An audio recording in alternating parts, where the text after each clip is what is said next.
लोग उसकी शक्ल को देखकर ही कह देते थे, अबे दिल्ली से हो क्या। लकी वैसे दिखने में स्मार्ट और अट्रैक्टिव था, पर जेब से खस्ता हालत होने की वजह से रहता बेहद सिंपल तरीके से था। शर्ट का रंग उड़ा हुआ और पैंट से पैबंद जुड़ा हुआ। कहने को तो उसकी उम्र के लड़के दिल्ली की सड़कों पर रात को मोटर बाइक दौड़ाते थे, लेकिन लकी उर्फ लक्ष्मण लाल अग्रवाल सिर्फ कमरे से कॉलेज में पढ़ाई और गर्लफ्रेंड डिंपल के साथ थोड़ा वक्त बिताना, फिर कॉलेज से दुकान से जब होम डिलीवरी आए तो वहां, और फिर घर चला जाता था। हाँ, कभी कभी जब वो किसी लड़के को खाली सड़क पर मोटर बाइक दंदनाते हुए देखता तो कहता, एक दिन अपना टाइम भी आएगा जब मैं चश्मा लगाकर बैठूंगा और पीछे डिंपल को बैठाऊंगा। देखना, जब वो मेरी कमर में अपना हाथ कसेगी और मैं तेजी से मोटरसाइकिल को इंडिया गेट के आसपास दौड़ाऊंगा, तो सारे दिल्ली का दिल हम दोनों को देखकर चलेगा। दुकान में रखा हुआ बर्नॉल भी काम नहीं आएगा। लकी ने कहा और अपने हाथ में बर्नॉल की क्रीम को दबा दिया। जैसे ही उसने क्रीम को दबाया, उस क्रीम बाहर आ गई। अबे गाधे, क्या कर रहा है? वो कोई स्पंज की गेंद है क्या जो उसे दबा रहा है? दुकान के मालिक ने उसे फटकारते हुए कहा और उसके सर पर एक चपत लगा दी। Sorry sir. लकी ने अपना सिर बचाते हुए कहा। वो खरोल बाग में स्थित एक छोटी सी मेडिकल स्टोर पर काम करता था। उसकी दुकान का नाम था चमन मेडिकल स्टोर और उसके ओनर का नाम था चमन लाल। लकी पिछले 5 साल से इन्हीं की दुकान पर काम कर रहा था। यहाँ इस छोटी सी शॉप पर काम करना उसकी मजबूरी थी। लाइफ में कंगाली की वजह से उसे कॉलेज में पढ़ाई पूरी करने के लिए पार्ट टाइम जॉब करना था। उसने कई अच्छी जगह अच्छी तनख्वाह की नौकरी ढूंढी, पर नहीं मिली और वो इस मेडिकल स्टोर पर ही अटक गया। गधे, अब इसके पैसे क्या तेरा बाप भरेगा? कटेगा। इसका पैसा भी तेरी तनख्वाह से कटेगा और एमआरपी से डबल रेट में कटेगा। चमन ने अपने दांतों को किचमिचाते हुए कहा। गुस्से की वजह से उसकी नाक फूल गई थी और लकी की सांसें। उसने घबराते हुए ओनर से पूछा, एमआरपी से डबल क्यों सर जी? ताकि अगली बार से ऐसी कोई हरकत करने से पहले तू डबल बार सोचे। चमन ने कहा और उसके हाथ से ट्यूब छीन ली। उसका जी तो चाह रहा था कि वो लकी की खोपड़ी पर एक और बार अपना हाथ साफ कर ले, लेकिन उससे पहले ही दुकान का फोन बजने लगा। फोन की घंटी बजते ही लकी को वहां से निकलने का मौका मिल गया और वो भागते हुए फोन उठाने के लिए चला गया। हेलो जी, करोल बाग के बेस्ट मेडिकल चमन मेडिकल स्टोर से बोल रहा हूँ, बताइए क्या काम था? ये लकी की पेटेंट लाइन थी। चाहे कहीं से भी फोन आए, लेकिन उसे फोन पर बस यही बोलना था। जैसे ही इधर लकी ने अपनी बात कही, उधर से जवाब आया, मैं ब्लूमिंग नाइट होटल के कमरा नंबर 303 से बात कर रहा हूँ। एक छोटा सा ऑर्डर है, नोट करो और जल्दी से होटल पर डिलीवर करवा दो। वो एक लड़के की आवाज थी। उसकी आवाज में काफी भारीपन और एक अजीब सी जल्दबाजी थी। जैसे ही लकी ने वो आवाज सुनी, पता नहीं क्यों उसे वो आवाज जानी पहचानी सी लगी। जी सर, बताइए आपका क्या ऑर्डर है?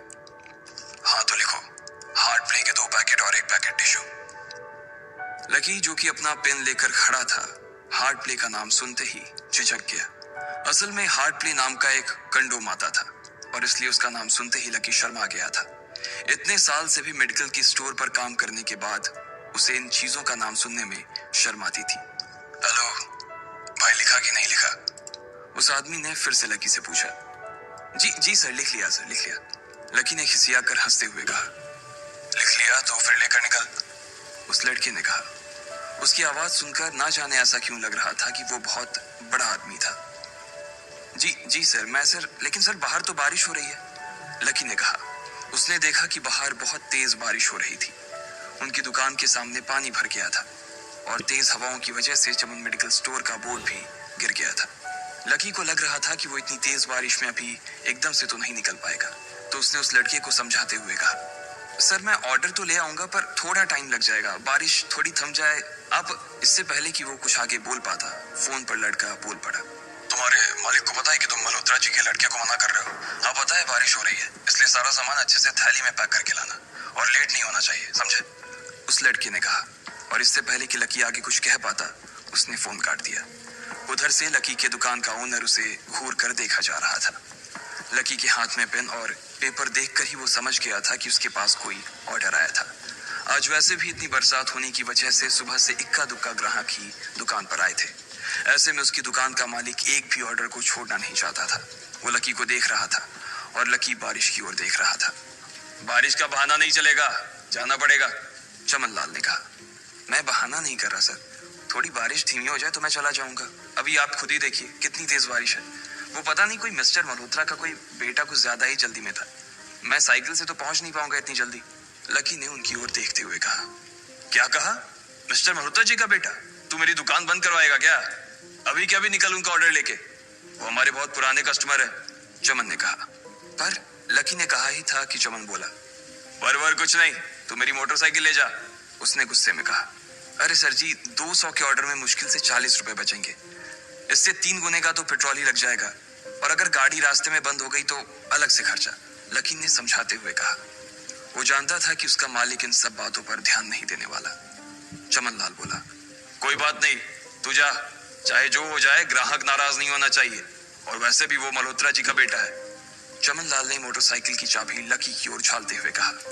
लकी ने चाबी ली। उसे देखकर उसके अंदर मिक्स फीलिंग आ गई। एक तो वो बहुत खुश हुआ कि बड़े दिनों बाद बाइक चलाने को मिलेगी, पर वहीं दूसरी तरफ दुखी इसलिए हुआ कि बाइक मिली भी तो ऐसी तेज बारिश में, अगर खराब हो गई तो इसकी जपत भी उसके सिर पर ही पड़ेगी। वो मुंह लटकाकर रेनकोट और हेलमेट पहनते हुए वहां से निकल गया। बाहर आकर बाइक को देखा तो लकी ने मन में सोचा, चलो ठीक है, जो होगा देखा जाएगा, कम से कम बाइक तो चलाने को मिल रही है। दरअसल लकी इतने साल काम करने के बाद भी अपने लिए एक मोटरसाइकिल नहीं ले पाया था। लकी की तनख्वाह ही इतनी भर थी कि सिर्फ उसके कमरे का किराया, उसकी साइकिल में डालने वाली हवा का खर्च, बिजली पानी का बिल और डिम्पल के साथ महीने में 1-2 बार बाहर खाने का खर्चा ही निकल पाता था। उसे डिम्पल की कही बात अक्सर याद आती थी। लकी, अगर अगले 2 महीने में तूने बाइक नहीं खरीदी ना तो मैं तेरे से ब्रेकअप कर लूंगी, देखना। असल में डिम्पल को लकी के साथ बाइक पर घूमने की बड़ी तमन्ना थी। लकी की इस उजाड़ जिंदगी में एक वही तो थी जिसके लिए जिंदा रहने को उसका जी चाहता था। जब भी वो उससे बाइक की बात करती तो लकी डिम्पल की इस बात को हंसकर टाल देता था।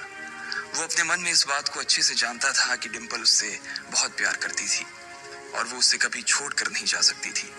वो दोनों एक दूसरे में ऐसे घुले मिले थे जैसे बादल बरसात में घुल जाती है। लकी को डिम्पल बहुत पसंद थी और वो उसके लिए दुनिया जहां की खुशियां खरीद कर ला देना चाहता था। वो चाहता था कि एक दिन वो डिम्पल को प्लेन में बैठाए, लेकिन उसके ये सब ख्वाब इस कम तनख्वाह की नौकरी की वजह से कभी पूरे नहीं होने वाले थे। पर आज उसके पास एक मौका था। वो डिम्पल को अपने साथ इस बारिश में राजपथ घुमाना चाहता था। वो उसे दिल्ली दिखाना चाहता था। चमन लाल को देने के लिए उसने पहले से ही बहाना सोच रखा था। बस जल्दी से वो ये डिलीवरी देकर सीधे डिम्पल के पास ही जाने वाला था। उसने होटल ब्लूमिंग नाइट के बाहर मोटर बाइक पार्क की और सीधे होटल के अंदर चला गया।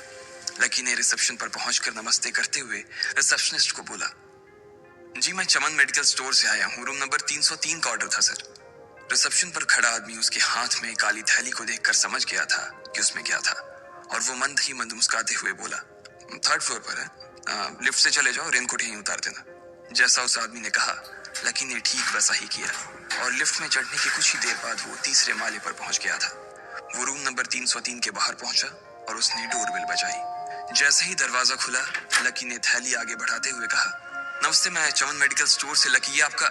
इससे पहले कि लकी आगे कुछ कह पाता उसकी आंखें फटी की फटी रह गई थी। उसने अपने सामने जो देखा उसके बाद उसे ऐसा लगा कि बंद छत के नीचे भी उसके ऊपर आसमान से आकर एक जोरदार बिजली गिर गई थी। उसके सामने एक लड़की खड़ी थी। वो लड़की और कोई नहीं बल्कि उसकी गर्लफ्रेंड डिम्पल ही थी। उसने एक पर्पल कलर का नाइट गाउन पहन रखा था। उसके काले घने बाल गीले थे और उसने उन्हें अपने कंधे पर फैला रखा था। उसकी खुशबू से ही ये चीज साफ पता चल रही थी कि वो अभी अभी नहा कर आई थी। डिम्पल, तुम यहाँ क्या कर रही हो?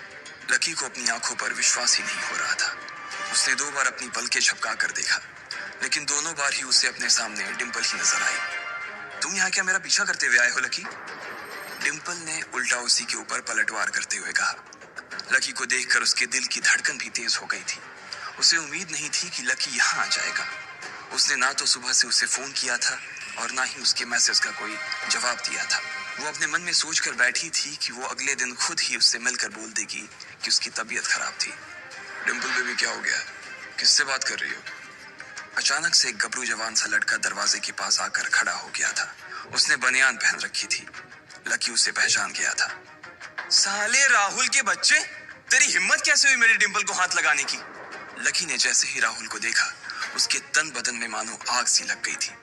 वो उसे इस वक्त इतना बुरा मारना चाहता था, इतना बुरा पीटना चाहता था जिसकी कोई हद सीमा नहीं थी। लकी जिस कॉलेज में पढ़ता था राहुल और डिम्पल भी उसी में पढ़ते थे और वो कॉलेज राहुल के फादर का ही था। डिम्पल ने राहुल के पिता की एक कंपनी में जॉब पकड़ ली थी और राहुल उस पर बहुत लाइन मारता था। लेकिन एक दो बार डिम्पल को उससे दूर रहने के लिए भी कहा, लेकिन डिम्पल ने उसे ये कहकर डाल दिया था कि वो सिर्फ अच्छे दोस्त थे। आज भी इससे पहले कि वो आगे बढ़ता, डिम्पल उन दोनों के बीच आ गई। रुक जाओ, डिम्पल ने गुस्से में कहा और लकी के सीने पर हाथ रखकर उसे रोक दिया। लकी लंबी सांसें ले रहा था और कुछ ही सांसों के बाद उसका गुस्सा शांत हो गया। अब डिम्पल के पास भी छुपाने के लिए कुछ नहीं था, इसलिए उसने लकी से कहा, लकी, आज से तुम्हारा और मेरा ब्रेकअप। ब्रेकअप? लकी के पैरों के नीचे से जमीन खिसक गई थी। उसकी आंखें नम हो गईं। लकी को उसकी बातों पर विश्वास नहीं हो रहा था। उसने डिम्पल की ओर देखा और बोला, डिम्पल, हम पिछले 1 साल से एक दूसरे के साथ हैं और तुम हो कि मुझसे ब्रेकअप करना चाहती हो? अरे मैं तो तुम्हारे लिए नई बाइक लेने वाला था। चल रहने दे, आज ही याद आई है तुझे बाइक की। अरे तेरे पास मुझे बाहर घुमाने के लिए, खिलाने पिलाने के लिए पैसे तो है नहीं। तू कहां से लेगा बाइक? और अगर ले भी लेगा तो उसमें पेट्रोल कहां से डलवाएगा? तेरी 8,000 रुपए महीने की नौकरी, उसमें होगा ये सब? लोग हंसते हैं मेरे ऊपर जब मैं सरोजनी में तेरे साथ घूमती हूँ। मैं ऐसी लाइफ नहीं जीना चाहती लकी। मैं तेरी तरह गरीब नहीं रहना चाहती। तूने मुझे फंसाया था, उल्लू बनाया था तूने मुझे, इसलिए मैंने राहुल से मैचअप कर लिया है। आज से यही मेरा बॉयफ्रेंड है, डिम्पल ने गुस्से में कहा। अच्छा, तो बेबी ये है तुम्हारा वो बेकार सा एक्स बॉयफ्रेंड? राहुल ने पूछा और डिम्पल के बगल में आकर खड़ा हो गया। फिर उसने लकी के हाथ से थैली उठाई और उसमें से हार्ड प्ले का पैकेट निकालकर उसे चिढ़ाने के लिए उसे हवा में लहराने लगा। बाप रे, इससे बदकिस्मत इंसान इस दुनिया में और कौन होगा? राहुल ने उसकी टांग खींचते हुए कहा। लकी के पास उसकी बात का कोई जवाब नहीं था। उसने गुस्से से डिम्पल की ओर देखा और अपनी हाथों की मुट्ठी भींच ली। फिर वो वहां से निकल गया। अबे पैसे तो ले जा, सब कुछ फ्री में देता जाएगा क्या? राहुल ने जोर से ठहाके लगाते हुए कहा, लेकिन लकी बिना उसकी बात सुनते ही निकल गया। उसके दिमाग में डिम्पल के कहे शब्द गूंज रहे थे। उसने कभी सपने में नहीं सोचा था कि डिम्पल उसके साथ कुछ ऐसा भी कर सकती थी। जिस इंसान के लिए वो इतना कुछ करना चाह रहा था, उसे उसकी कोई कदर ही नहीं थी। लकी इतना हताश हो गया था कि बुरी तरह से रोने लगा। इस बार वो लिफ्ट से नहीं बल्कि सीढ़ियों से नीचे उतरा और एक सीढ़ी उतरने के साथ उसके आंसू आंखों से छलकते जा रहे थे। जब उसकी आवाज सुनकर कुछ लोग अपने कमरे से बाहर आए तो लकी ने तुरंत अपने आंसू पोंछे और तेजी से वहां से भाग गया। उसे जिंदगी में पहली बार प्यार हुआ था और पैसों की कमी की वजह से ना सिर्फ उसका प्यार बल्कि उसकी पूरी जिंदगी बर्बाद हो गई थी। लकी जैसे ही बाहर आया तो उसने देखा कि बाहर अंधेरा हो गया था। आसमान में तेज बिजली कड़की और बारिश जो थमी थी एकाएक फिर से झमाझम बरसने लगी। ये देख लकी के थमे हुए आंसू एक बार फिर से छलक गए। उसका दिल बुरी तरह से डूब चुका था, लेकिन उसे इस बात की खुशी भी हो रही थी। आखिर आज उसे डिम्पल का असली चेहरा नजर आ गया था। वो तो उसके साथ घर बसाने की सोच रहा था, लेकिन अच्छा हुआ कि उसने पहले ही उसका घर बर्बाद होने से बचा लिया। लकी को दुख तो बहुत हो रहा था, पर उसे ये भी लग रहा था कि उसे आगे चलकर यही दुख उसे खुशी देने वाला था। लेकिन एक चीज थी जो लकी को परेशान कर रही थी, वो थी उसकी माली हालत। उसकी जेब इतनी तंग थी कि उसे फटी हुई जेब की पैंट पहनकर घूमना पड़ता था। कभी कभी तो लकी सिर्फ रोटी खाकर दिन काट लेता था। वो कब से कोशिश कर रहा था कि कोई अच्छा काम पकड़ सके, लेकिन उसे कोई काम देने को राजी नहीं था। उसने टूटे हुए दिल को दिलासा देते हुए मन में सोचा कि डिम्पल पर खर्च होने वाले पैसे बच जाने से शायद उसके हालत सुधर जाएंगे, पर फिर भी वो रातों रात रईस नहीं हो जाने वाला था।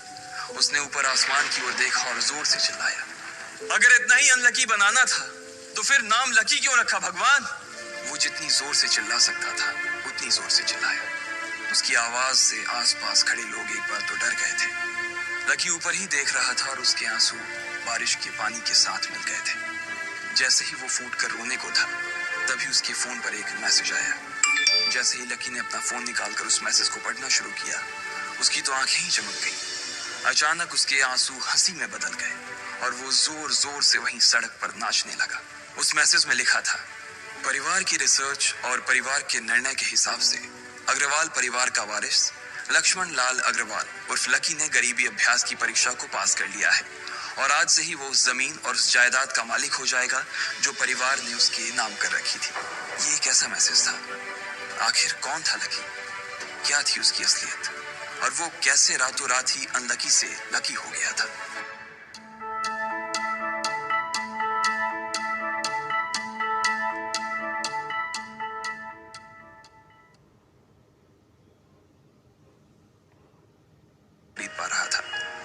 आज वो एक कार, और वो भी इतनी महंगी कार खरीदने की सोच रहा था। फिर उसने अपनी नजर गाड़ी पर से हटाई और बैंक के अंदर जाने लगा। उसने देखा कि बाहर बहुत भीड़ थी और महंगे से महंगे कपड़े पहने लोग बैंक के अंदर जा रहे थे। कहाँ दवाओं की बदबू और कहाँ ये खुशबू। उसने एक बहुत ही गहरी सांस के अंदर ज्यादा से ज्यादा खुशबू को समेटने की कोशिश करते हुए अपने मन में सोचा, लेकिन अगले ही पल उसके मन में संकोच पैदा हो गया था। रातों रात लकी की किस्मत तो बदल गई थी, लेकिन उसके कपड़े नहीं बदल पाए थे।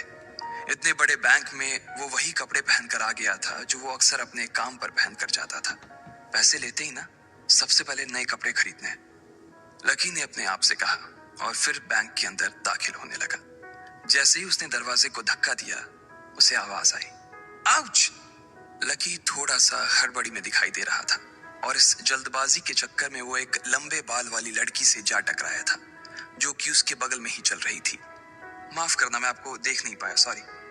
लकी ने तुरंत उससे हाथ जोड़कर माफी मांगते हुए कहा। उस लड़की ने इतने अच्छे कपड़े पहन रखे थे कि उसे देखकर ही लग रहा था कि वो किसी अमीर घराने की लड़की थी, इसलिए सॉरी बोलते वक्त ना चाहते हुए भी लकी के हाथ उसके सामने जुड़ गए थे। लेकिन जब उस लड़की ने लकी के कपड़े और उसके हुलिये को देखा तो उसने अपनी नाक भौं सिकोड़ ली। वो लगभग हर रोज इस बैंक में आया और जाया करती थी, लेकिन उसने आज तक इस बैंक के अंदर लकी जैसे फटीचर आदमी को घुसते हुए नहीं देखा था। उसके बालों में से आंवले के तेल की गंध आ रही थी। उसने गुस्से भरी नजरों से लकी की ओर देखा और बोली, क्यों नहीं देख पाए? मैं क्या ट्रांसपेरेंट हूं? तुम्हें इतनी बड़ी लड़की दिखाई नहीं देती? इससे पहले कि बात आगे बढ़ती, उस लड़की ने देखा कि इस बैंक की मैनेजर यास्मिन पटेल उन दोनों की ओर बढ़ी चली आ रही है। उसने भी लकी को देखकर वैसी ही शक्ल बनाई थी जैसी शक्ल उस लंबी लड़की ने बनाई थी। I am so sorry miss, आपको कहीं लगी तो नहीं? यास्मिन ने उस लड़की से पूछा और फिर घिन्न भरी नजरों से लकी की ओर देखने लगी। लकी तमतमाती आंखों से उन दोनों को देखा जा रहा था। वो जानता था कि उसने इतनी जोर से भी दरवाजा नहीं खोला कि उसे चोट लग जाए, लेकिन असल में उसे यह मालूम नहीं था कि वो लोग उसे नहीं बल्कि उसके कपड़े को देख रहे थे। यास्मिन ने लकी को ऊपर से नीचे तक देखा और ना जाने उसके मन में क्यों शक पैदा हो गया। क्या आप मुझे बता सकते हैं कि आप यहाँ पर किस काम से आए हैं? यास्मिन ने बड़ी मुश्किल से अपने चेहरे पर एक मुस्कान लाते हुए कहा। वो उसका हुलिया देखकर ही समझ गई थी कि वो यहाँ का कस्टमर तो नहीं था। लकी ने अपने आप को संभाला और कहा, हाँ, वो मैं अपना पैसा निकलवाने के लिए आया था। पैसे निकलवाने के लिए आए हो? यास्मिन ने लकी की बात को ही दोहराते हुए कहा। वैसे तो वो लकी की बात पर जोर से हंसना चाहती थी, लेकिन उसने अपने आप को थोड़ा सा काबू में कर लिया था। लकी की बात सुनकर उसे लग रहा था कि वो कोई पागल था जो यहाँ जबरदस्ती घुसा चला आ रहा था। हाँ, तो क्या आपके पास कार्ड है? यास्मिन ने उससे आगे पूछा। न्यू सिटी बैंक का कार्ड हासिल करना एक बहुत ही मुश्किल भरा काम था। अगर किसी को भी उस बैंक का कार्ड लेना था तो सबसे पहले उस आदमी को अपने खाते में कम से कम 5 लाख रुपए जमा करवा कर रखने पड़ते थे।